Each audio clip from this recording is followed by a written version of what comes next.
It's another exciting and informative time on Amagate Radio Communications. The program is Optimizing Opportunities in the Ethiopian Banking Sector, and my name is Abiodun Abari. Welcome everyone, and thanks for joining me. We continue to furnish you with top-notch analysis and projections necessary to keep you ahead of competition and aid you ride the wave of the dynamics presented. Okay, important to know that all of our projections and forecasts, as regards the current happenings in the geopolitical terrain have been spot on, and so we do pride ourselves as being able to insulate our clients, from the risks associated with surprises and shocks, helping them get sufficiently prepared to deal with curveballs, variations, nuances and qualifications, and ultimately achieving their organizational targets. Just like the cultural shift we're experiencing, which will go right to the World Cup, to be co-hosted by Canada and Mexico in 2026.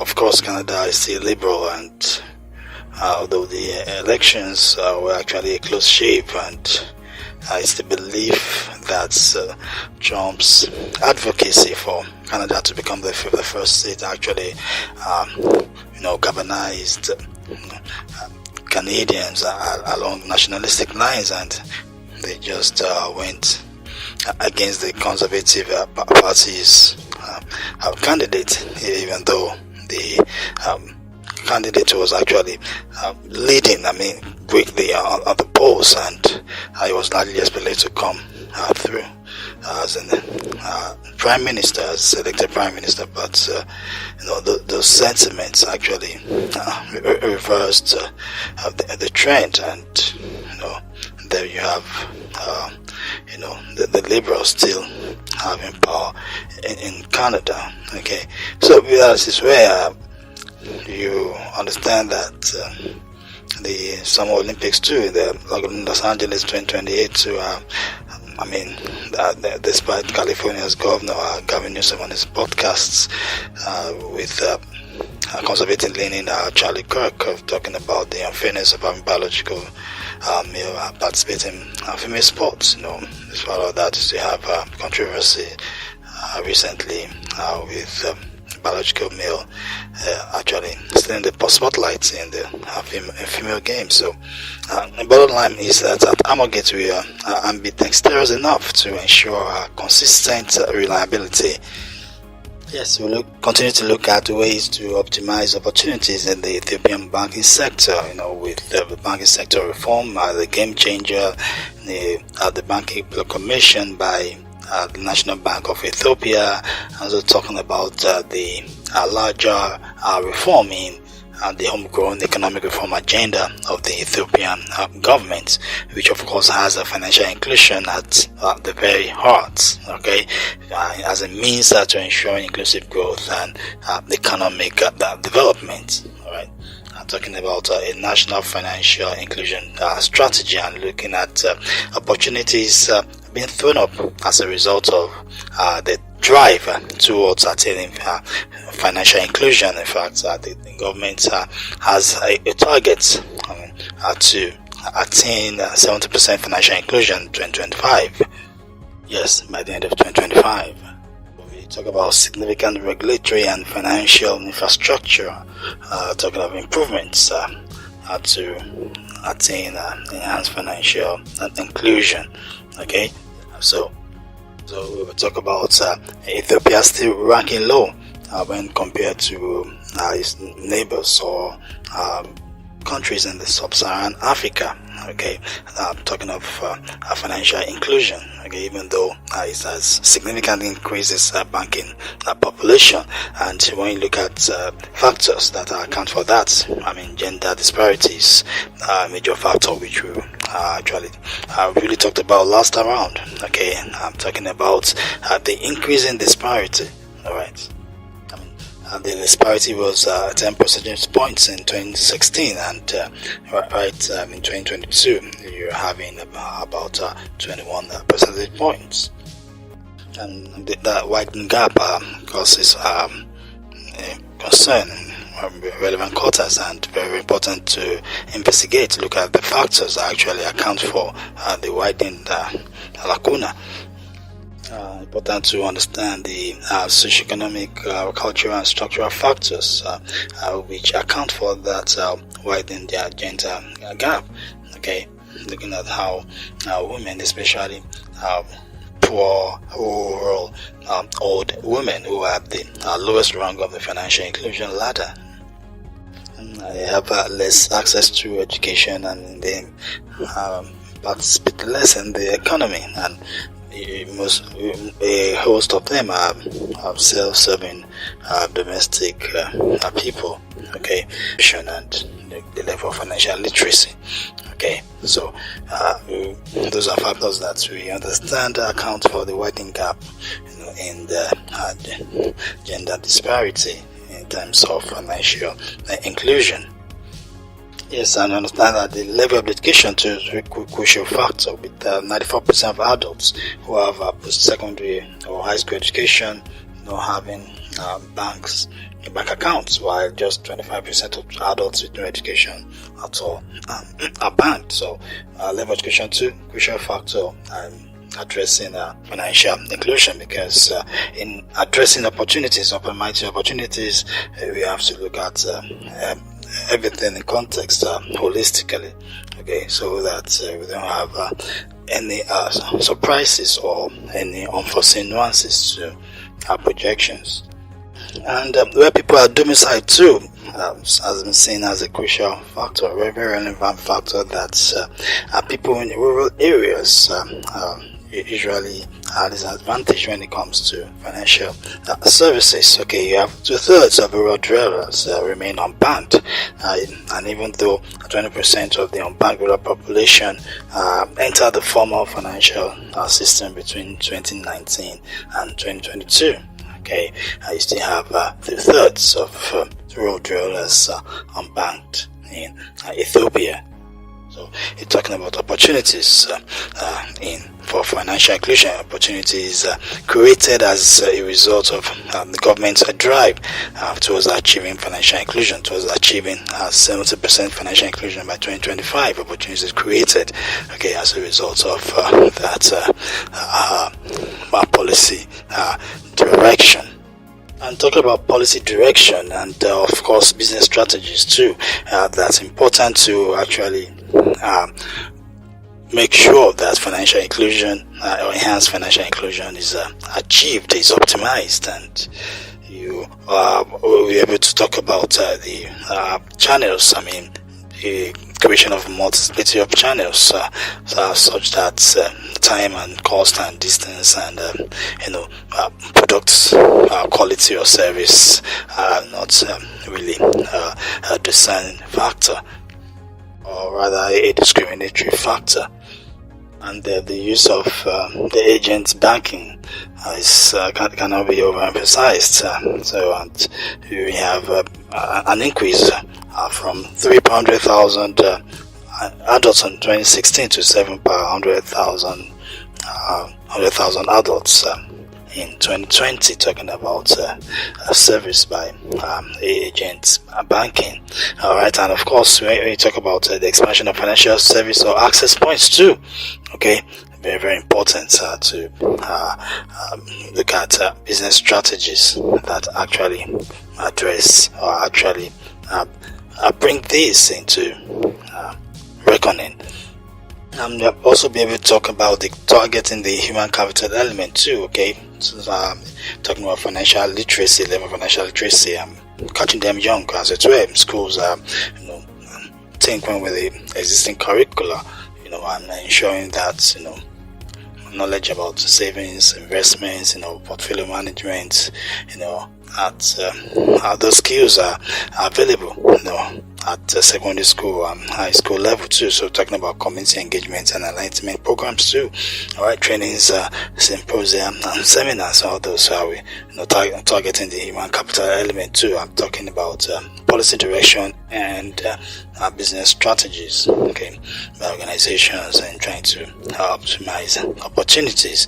All right, and in terms of using business strategies or churning up policies that bring into reckoning the importance of improving and widening digital technology, for the rural economy, and to achieve financial inclusion too, because we understand even the impact of mobile technology, that in most people that have mobile phones today have easy access to opening bank accounts, and that is financial inclusion as it were.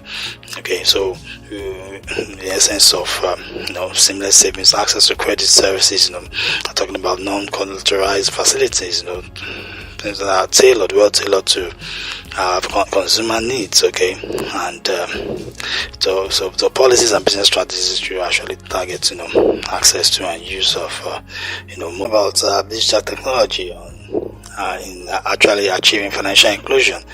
So we still will be looking at mobile banking, and we'll also be looking at point of sales terminal, okay, POS terminal, and also automated teller machine, and of course internet banking. We're looking at those technologies, impact of those technologies on financial inclusion, and the opportunities that they present for partakers, for prospective partakers in the Ethiopian banking sector and the Ethiopian economy.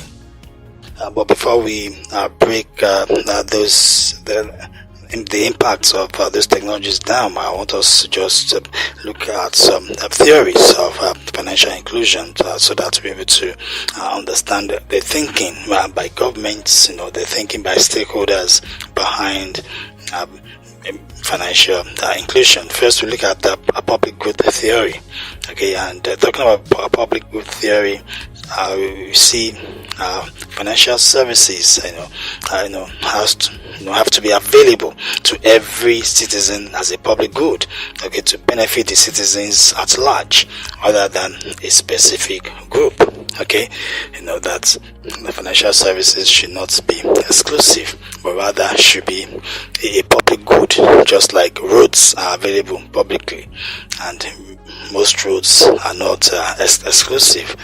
Okay, just like maybe the highway, except maybe if there's a toll, and once I was to pay the toll, you use the road. Alright, so public good theory sees financial inclusion from the angle of that financial services has to be available to every citizen as a public good, to benefit the citizens at large rather than a specific group. And also look at the satisfaction theory. All right. So the thinking behind the satisfaction theory addresses groups dissatisfied with the conventional financial services. All right, it's not that maybe that they don't have access, okay, but they are not really included. Maybe there are no tailor-made services for their needs. All right, so they might be dissatisfied. Okay, so the satisfaction theory addresses groups, dissatisfied with the conventional financial services. All right, and that financial inclusion itself addresses access and use by ensuring that the products are tailor-made, so that use can be encouraged, so that our use is incentivized. Okay, so we also have vulnerable group theory, which that financial inclusion programs should target vulnerable people who are grossly disadvantaged economically, talking about poor, elderly, young, women, rural people, and so on, the vulnerable group, trying to bring them into the formal financial services system. Right? That's the thinking behind the vulnerable group theory. And you have the system theory of financial inclusion, which talks about financial inclusion as not actually affecting the system aggregately, but rather helping the subsystems. Okay, talking about the economic system, the social system, financial system, helping them, targeting them separately, rather than the greater system, okay, helping the subsystems, and that's for the thinking behind the systems theory of financial inclusion. Also, we talk about the special agent theory, which emphasizes that financial inclusion services should be delivered by special agents, because at times these activities involve delivering in remote areas, areas that have challenging geography, and so that the services of specialized agents will be required to deliver financial services. So that's the thinking behind the special agent theory. And you have the public service theory, which is similar to the public good theory, okay, and which emphasizes that financial inclusion is a responsibility of the government, a responsibility that the government owes its citizens, and the citizens expect that financial services will be delivered to them, okay, that formal financial services will be delivered to them. That's it's an expectation, okay, that that's a thinking behind the public service theory, that financial inclusion is a responsibility of the government. The responsibility that the government owes its citizens, and the citizens expect formal financial services to be delivered to them. And before we go on to break down what we have as regards the effect of financial technology, achieving enhanced inclusion, it's important that we talk about something that is happening, okay, that can have an impact on the Ethiopian economy, on Africa, and and other contexts too. So because as we continue to navigate that course of delivery, we must mention the concerns about China. The CCCP is generally abysmal on transparency. We understand that. So we have a situation where symbolisms are more relied upon, and the rumor mills too, they play a huge role. Okay, so the economic issues cannot be denied. Actually, the numbers are falling, and growth is slowing, and the most critical parts of the economy, the housing sector, has actually been taking a continuous hit. And you have Chinese people who have invested their pension funds into housing stock, having lost a lot of investments because of falling stock prices, and as a result of companies defaulting on housing projects, and also defaulting on loans from banks, and causing ripples in the banking sector too, and this is because the Chinese housing industry is highly leveraged. So the numbers tell a declining tale, and there are stories of a political shake-up within the CCP. Okay, with the current Chinese President Xi Jinping said to have lost control of the party and the military, and will soon be on his way out. Right. So two confirmed incidents may have contributed to his unraveling. The forced removal of Yu Jintao, if you recall, that's the former Chinese president, from his seat during the 20th Congress of CCP, right? And of course the death of Mr. Li, who is Mr. Xi's main rival, okay? And people point to the fact that even Chairman Mao Zedong, they never facilitated the death of any of his political opponents, but at most verbally attacked them, and maybe incited the people against them. And it is even said that he tried, as Xi Jinping now tried to orchestrate and successful comeback in the military, which had fatal consequences and on his loyalists, and his exit is now on course. Okay, and I learned that his preference is for Wang Yang to succeed him. For Wang Yang, that will be remarkably a true grass to grace story. Okay, so it's important that we understand all this in the context of the Ethiopian economy, because when China sneezes, for Africa catches cold, for Ethiopia, it might even be pneumonia. China and Ethiopia have a relatively strong economic relationship based on strategic cooperation and manifesting in expanding and rapidly rising trade and investments. So, and you have key infrastructure projects being financed by China in Ethiopia: railways, superhighways, power stations, veterinary clinics, water supply systems, and as of 2024, bilateral trade was a record $4.90 billion, and that was a 17.5% year-on-year rise. Okay, and even the Chinese custom data show that Ethiopia imported goods worth $4.34 billion from China in 2024, and that's actually 21.4% rise year on year. And exports to China from Ethiopia was $564 million, 6% decrease year on year. So the $3.77 billion trade deficit shows that Ethiopia depends a lot on China for goods necessary for the running of Ethiopia. Okay, so we try to look at what a slowdown in China might result in. Talking about the inability to meet production quota, delivery deadlines, defaults, and breaches of agreements, and the attendant effects on the supply chain system of Ethiopia. We're talking of high-tech goods, pharmaceutical and chemical goods, textiles, machinery, nuclear reactors, electrical machinery, vehicles, articles of iron and steel, and so on. And so a slowdown in the Chinese economy will definitely impact supply lines for Ethiopia. Right?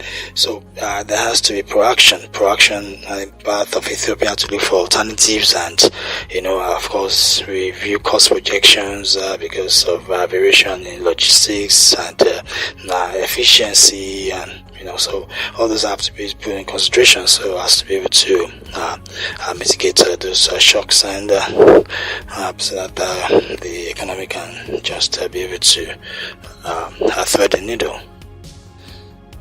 Yes, and on the flip side, China buys coffee, cotton, leather, sesame seed, medicinal plants, edible vegetables, roots and tubers, and so on from Ethiopia.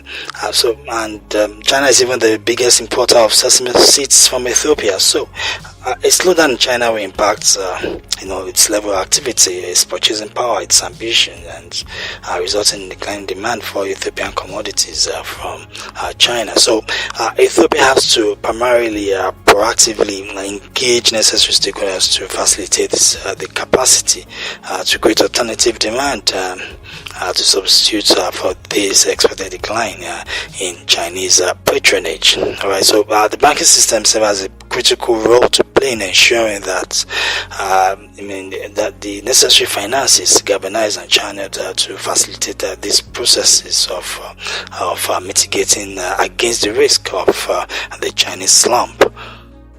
And organizations like Amogate will equally work with the public and private corporations in Ethiopia to weather the coming storm efficiently.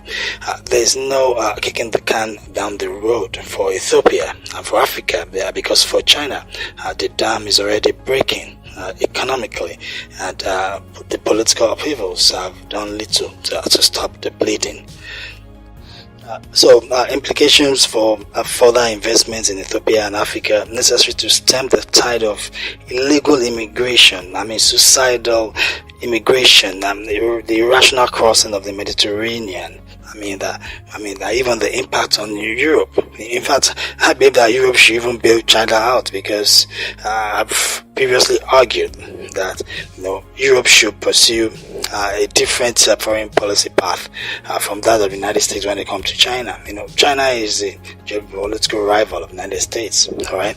So, economically, but potentially increasingly militarily. And with Chinese investments in Africa help reduce the level of illegal immigration in Europe. The jobs created help keep some Ethiopians and Africans back home instead of immigrating forcefully to Europe. However, China's long-term commitment to Ethiopia's industrialization and economic development is not in doubt. This is well evidenced in the investment in infrastructure, the level of technology transfer, and the diversification of the investments. All right, so let's just run through some strategic ones like Sansheng Pharmaceuticals and Human Well Healthcare, which actually are creating waves in the life sciences sector in Ethiopia. You also have Amsheng Glass Factory, which was developed by the China Geoengineering Corporation. You also have PolyGCL, Petroleum Natural Gas Projects, and that's an energy initiative. And you also have the Ethiopian Wool Textile and Dyeing Project by Jiangsu Sunshine Investments, and you also have Duress Ceramic PLC, backed by Rongwei Industrial Investments. And you also have Kindad Ethiopia Flax Company Limited by Zhenjiang Yunyuan Linen Investment. You also have Dongfang Industrial Park, investment by Jiangsu Yongjuan Investment Company Limited. You also have Wuxi No. 1 Cotton Textile Factories Ethiopian Production Base, that's in Ethiopia there. So you also have Yongyam International Light Industrial City, which is like a manufacturing hub, like a large-scale manufacturing cluster. And you also have Transion Holdings mobile assembly plants, which are actually supporting Ethiopia's tech sector. So look at the level of investment and the diversification of the portfolios when it comes to the Chinese investment. So, like I said, China's long-term commitment to Ethiopia's industrialization and economic development is not in doubt. Nevertheless, Ethiopia must be prepared for the slowing down of investments from China as China grapples with slow growth amidst a housing sector crisis, and the ongoing banking sector reform too, and by extension the homegrown economic reform agenda of the Ethiopian government must be geared towards protecting the Ethiopian economy and the Ethiopian people from these shocks, right? Talking about impacts on the supply chain, and of course impact on as a result of the reduction, the Chinese demand, the Chinese demand, how it will be substituted to ensure that the revenue expected to finance the budget from those trade deals, those expected trade, we actually be attained. Also declining investments too. The declining investments, loans and grants from China. How to actually cope and still achieve the level of growth necessary to grow the Ethiopian economy. All right. So, talking about opportunities for finance and investment by banks and institutions and individuals. So business strategies should actually be addressed, should be geared towards addressing these gaps that the slow growth in China will cause in the Ethiopian economy. With over 4,500 Chinese run projects in Ethiopia, and employing hundreds of thousands of Ethiopians, China actually accounts for almost 50% of foreign direct investment in Ethiopia. So it's important that we understand how our projections about the opportunities in the Ethiopian banking sector are nuanced by China's economic health. When China sneezes, Africa catches cold, but for Ethiopia, it might be pneumonia. And on this note, we've come to the end of today's episode. But please do remember that at Amogate, We are always ready to support your organizations to work optimally, creating frameworks and processes for optimization of resources and attainment of goals. You can contact us on Facebook, LinkedIn, Instagram at Amogate. You can also visit our website at www.amogate.org. Our email is contact@amogate.org. And don't forget to subscribe to our YouTube page at Amogate. I hope that the time we've spent together has been rewarding, because from my own end, it's been my pleasure. Until I come up on your devices again, it's bye for now, and God bless you. Thank you.